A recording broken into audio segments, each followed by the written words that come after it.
makan. Ya sudah, saya makan semuanya. Nggak salah kalau ibu-ibu gendut gitu ya. Namun banyak terjadi faktanya adalah apa? Banyak di dalam perkawinan suami istri berjuang sendiri-sendiri. Mereka sibuk dengan urusannya masing-masing. Suami cari kesenangannya sendiri, istri cari kesenangannya sendiri. Istri berkata, lu jangan ganggu gua gak akan ganggu lu. Ya, that's not marriage life. Itu adalah apa? Hanya hidup bersama kayak halte, kayak stasiun. Kereta api kumpul berhenti, pergi lagi besoknya. Bukan, tidak ada relasi di situ, tidak ada bounding, tidak ada namanya disebutnya keintiman, kehangatan. Maka kalau kita berbicara tentang perkawinan, itu sebuah kesatuan penolong yang sepadan. Mari kita lihat tadi dalam purpose tujuan perkawinan ketiga adalah pendidikan anak. Maka bonum educationis. Maka kalau kita lihat orang tua next adalah guru pertama iman bagi anak. Next Pak. Nah, orang tua adalah guru pertama iman bagi anak-anak. Maka Amoris Laetitia berkata, keluarga sebagai tempat di mana anak-anak dibesarkan dalam iman. Maka keluarga merupakan tempat di mana orang tua menjadi guru pertama iman bagi anak-anak mereka. Seringkali yang terjadi di dalam hidup beriman, saya hanya bisa memerintah tapi tidak bisa memberi contoh. Ke gereja lu, berdoa lu, berdoa. Papa berdoa nanti. Gitu. Kenapa nggak bareng-bareng? Ingat, Santo Yohanes Paulus kedua pernah berkata, family, pray together, stay strong together. Berdoa bersama. Saya walaupun terluka oleh ayah, tapi saya sekarang tidak bisa ngerjain ayah saya lagi karena sudah di surga. Saya kagum dengan ayah. Kami berempat anaknya, syukur kepada Allah, punya warisan iman yang kami pegang. Dan punya apa? Punya kebiasaan doa bersama. Jadi sejak kecil kami itu harus berdoa. Sudah jam 9 itu ayah itu langsung berkata, jam 9. Langsung kita, hai Rosario lagi. Sampai semua itu jenderal, Rosario terus. Emangnya kita mau jadi suster? Biarin Mas Eko aja, itu kan dia mau jadi asuh, dia sendirian aja dia Rosario. Tidak, kita semua harus Rosario. Maka kalau udah Rosario itu kan Anda tahu tuh kalau kita anak kecil kan gantian tuh salam Maria ini. Saya dengan adik saya selalu cepat salam Maria Bunda salam Maria Bunda.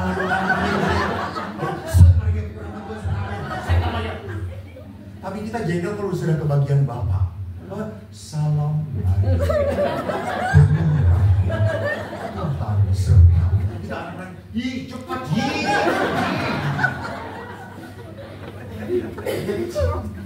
Jangan pikir anak-anak itu senang kalau disuruh berdoa. Jangankan anak-anak, kita juga.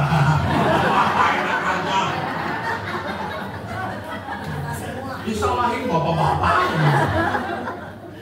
Kita pun sama. Suruh berdoa. Anak-anak hati-hati. Jangan berkata, pastor biarin nanti besar juga bertumbuh. Nggak ada. Nggak bisa. Anda tidak mendidik anak-anak Anda akan menuai kebrengsekan. Ketidakteraturan. Didik. Anak kecil masih boleh dipaksa? Boleh, karena dia tidak tahu. Ayo doa. Saya misa pun dengan ayah harus di depan. Misa, diam. Kan kita anak kecil bosen toh, gerak-gerak ayo diam. Lalu saya ngedengerin waktu itu pastornya bule, orang Belanda. Ngomongnya Indonesia ini aja nggak jelas. Ini ngomong apa sih? Sampai saya berkata dalam hati, gue gantiin.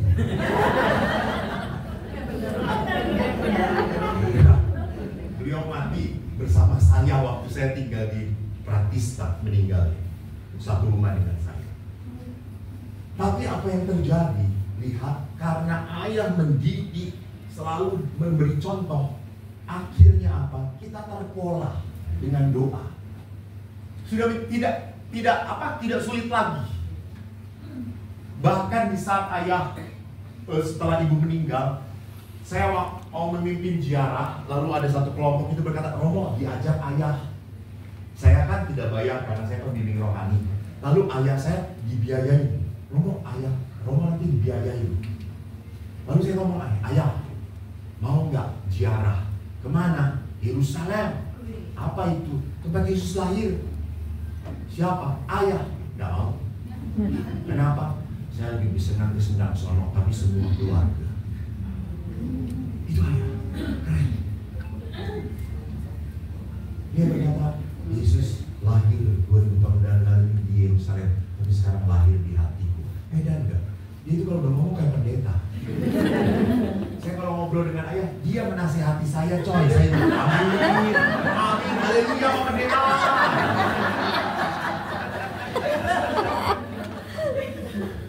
Tapi lihat, betapa kerinduan bagi ayah adalah apa?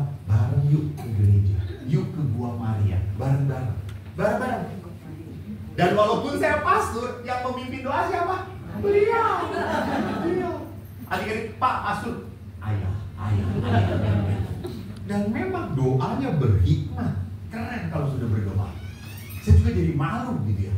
Saya satu kamar di hotel dengan ayah, jam 5 pagi. Saya mendengar kok ada saudara, mari semua. Apa dekat gereja? Saya bangun. Saya sedang misa online sendirian. Kok masih tertidur? Sampai saya akhirnya malu. Saya bangun yuk. That's my father. Jadi ayah tahu bahwa apa? Anak harus dibawa ke gereja. Nanti suatu saat anak tidak bisa diatur lagi. Jadi ada saatnya. Semua kehidupan itu ada waktunya. Anda kehilangan waktu itu, Anda akan menyesal. Nah, perkawinan antara orang yang dibaptis adalah sakramen. Ingat bahwa gereja Katolik mengakui beberapa gereja Kristen pembaptisannya yang masuk PGI. Jadi kalau misalnya di agama Kristen, tapi misalnya GKI, Gereja Kristen Indonesia, sudah dibaptis, menikah dengan Katolik, perempuan ini tidak perlu dibaptis lagi. Pembaptisannya sudah diterima. Dan perkawinannya, walaupun dia beda gereja, Kristen GKI dengan gereja Katolik, perkawinannya sah dan sakramen. Sakramen juga. Apa itu sakramen? Karena itu antara orang yang dibaptis tidak ada kontrak perkawinan yang sah, dengan sendirinya menjadi sakramen. Selalu menjadi sakramen. Maka karena menjadi sakramen, lihat hakikat sakramen adalah apa? Pengudusan dan keselamatan. Jadi sakramen itu berarti apa? Tanda Tuhan akan menyertai perkawinan Anda. So jangan takut. Sekarang juga ada tendensi anak-anak muda yang takut menikah. Dan biasanya ketakutan itu makin besar pada saat hari hanya. Jadi setelah mau diberkati, gimana kamu? Makin ragu-ragu. Bener nggak ya? Nanti pastor kalau saya gagal gimana? Terus saya deketin, bunuh diri aja.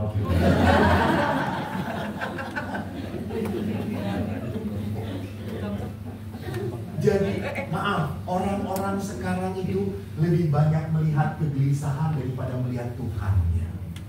Kita terlalu melihat masalah, bukan melihat Allah. Lu tuh menikah bersama Tuhan. Bersama Tuhan. Jangan khawatir. Kalau kamu diatur kekhawatiran sampai kapanpun, orang tidak akan maju dalam hidup beriman. Abraham, umur berapa dia disuruh pergi? 70? 70?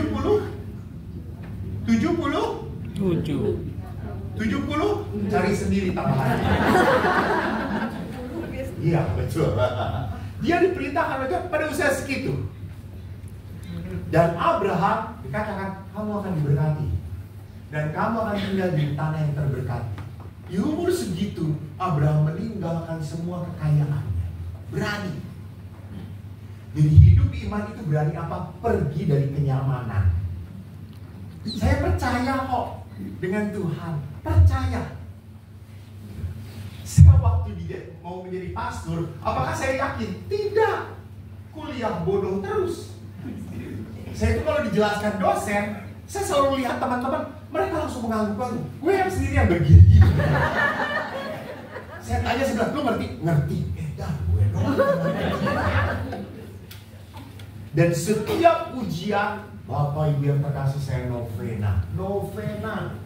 Berdoa, Tuhan tolong, Eko mau jadi pastor, kok susah kuliahnya. Haleluya, setelah berdoa dapat 6, saudara-saudara. Lumayanlah, lulus penuh dengan belas kasihan. Beda dengan Uskup Bandung. Kualitas beda. Itu top, pinter. Tapi lebih terkenal siapa?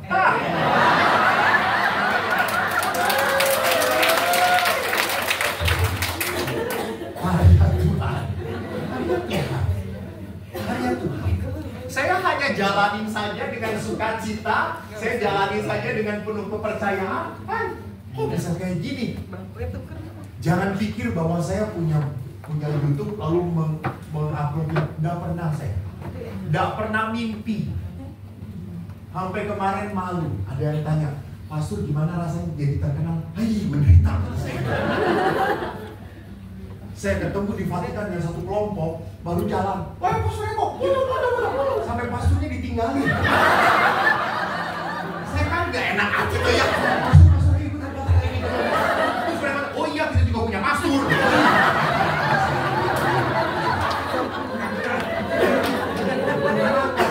Sudah meninggalkan gembalanya meninggalkan gembalanya. Lihat. Jadi kalau tahu apa namanya perkawinan itu sakramen, imamat itu sakramen adalah apa? Allah akan memberikan berkat. Allah akan menyertai. Tanda yang nyata. So, jangan takut. Di situ letak sakramentalitas, setia. Maka sekarang mari kita lihat, sakramen itu menuntut kita untuk apa? Setia pada perjanjian perkawinan. Jadi kan berkat itu hanya diterima oleh orang-orang yang setia, gitu ya. Jangan berpikir, Tuhan itu baik, Tuhan akan memberkati. Hidup kamu ngawur, kamu tidak terbuka hati kamu dari berkat Tuhan. Jadi kesetiaanlah yang membuka pintu kita untuk berkat. Maka di dalam perkawinan gereja Katolik, mari kita lihat bagaimana janji perkawinan. Saya berjanji setia kepadamu dalam untung dan malam. Saat sehat dan sakit, saya mau mencintai dan menghormati seumur hidup. Mencintai dan menghormati seumur hidup. Hanya kematian yang bisa memisahkan. Keren banget. Maka bapak-bapak berbahagialah. Anda nanti udah bentuknya nggak jelas, sudah hanya bisa ngacai saja. Anda akan ada yang ngurus. Syukur. Kita para pastor dibuang coy. Pastor Eko dipanggil sama Bu Heni karena masih powerful. Coba nanti gua di kursi roda. Bu panggil saya, enggak menarik lagi. Iya. Jadi lihat di sini bahwa perkawinan itu bukan memanfaatkan pasangan. Tidak. Dia masih aktif, dia masih baik, dia masih sehat. You main couple, you pasangan gue. Lu udah gak bisa apa-apa, lu gak bisa kepake, buang. Ini bukan kontrak, ini perjanjian sampai mati. Maka lihat kehadiran Allah, sakramen hanya bisa nyata kalau kita setia dengan apa perjanjian perkawinan ini. Tanda kehadiran Allah sungguh nyata. Dan setelah kita mengatakan janji perkawinan, seorang imam yang meneguhkan perkawinan akan berdoa semoga Allah mengukuhkan dan memberkati perkawinan yang dilaksanakan di hadapan gereja, di dalam Kristus yang dipersatukan Allah. Janganlah diceraikan manusia. Ini kata-kata yang dikutip dari Yesus sendiri. Yang dipersatukan Allah, jangan diceraikan manusia. Maka tadi, perkawinan adalah segitiga. Karena Allah campur tangan. Allah yang menarik Anda untuk saling mencintai. Allah yang menarik Anda untuk saling mengasihi. Allah yang memberikan kekuatan pada Anda untuk mengatakan apa? Saya mau menjadi pasangan. Saya mau menikah dengan Allah yang campur tangan di sana. Jadi Allah pula yang bisa menguatkan dan memberkati. Itu makna dari perkawinan Katolik dan sakramen. Sekarang apa ciri hakiki dari perkawinan Katolik? Ada dua, unitas dan indissolubilitas. Apa itu unitas? Kesatuan. Tidak hanya kesatuan daging, tetapi kesatuan seluruh hidup. Kesatuan seluruh hidup artinya apa? Masalah istriku adalah masalahku juga. Masalah suami adalah masalah istri. Maka kalau suami mau jadi baik kepada pasanganmu, lihatlah, biarkan istrimu pun menghubungi orang tuanya, ngurusin keluarganya. Perlu juga, apalagi kita Asia. Kita Asia, keluarga kita besar. Lihat saja kalau mau kawin, ya Allah, teteh, engkau, semuanya maju ke depan. Semuanya, itu keluarga Asia. Dan kita harus menghargai. Ini kesatuan. Bahwa saya harus sadar pasangan, apa yang terjadi pada pasanganku juga menjadi masalahku. Sehingga bapak-bapak ingat, kalau istri ngomong, dia punya masalah, dengerin doang aja. Cukup dengerin. Dia cuma dengerin, bener. Jangan ngasih solusi, pasti salah. Istri udah pinter, lebih pinter Pak, lebih pinter. Saya kalau ada perempuan konsultasi nggak ngasih solusi, salah terus coy. Terus Bu, ngomong terus. Bagaimana saya maksud? Saya berdoa saja ya, aja selesai. Udah puas dia. Anda ngasih solusi, salah. Karena perempuan berbicara tidak mau cari solusi, dia hanya mau didengarkan. Sedangkan kalau laki-laki mendapat masalah, selalu cari apa? Solusi. Itu untuk kaum laki-laki. Untuk kaum perempuan bukan seperti itu. Jadi Pak, udah terima aja. Nah, jadi kalau istri Anda telepon, ya, kalau Anda capek, kasih tekan Anda. Istri nggak akan nyadarin gitu bahwa itu berubah gitu ya. Kedua, kesatuan tetapi juga monogami. Artinya apa? Hanya seorang laki-laki dan seorang perempuan. Dan di dalam gereja Katolik, poligami, entah itu poligini dan poliandri atau homoseksual dan lesbian, ditolak di dalam gereja Katolik. Maaf ya, gereja Katolik tidak menolak orang-orang yang punya kelainan. Artinya apa? Ada dalam diri orang-orang itu, saya mencintai, saya suka dengan pasangan sejenis. Mereka tetap anak Tuhan. Hanya mereka lalu hidup kami harus seperti apa? Ya wadah, seperti para imam, menahan diri. Hubungan seksual itu bukan segala-galanya kok. Jangan sampai kalau Anda punya kelainan, lalu Anda harus mengubah hubungan seksual. Hai, pasangan suami istri juga kayak begitu-begitu banget. Sama lah, kita harus hidup bertaraf, menahan diri.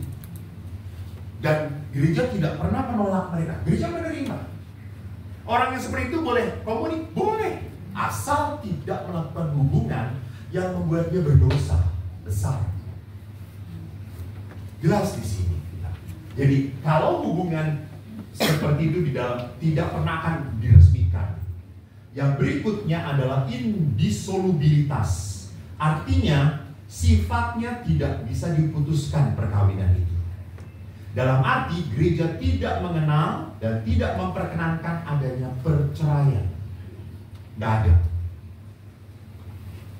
Sekali perkawinan dilangsungkan dengan sah, akibatnya apa? Tetap dan eksklusif.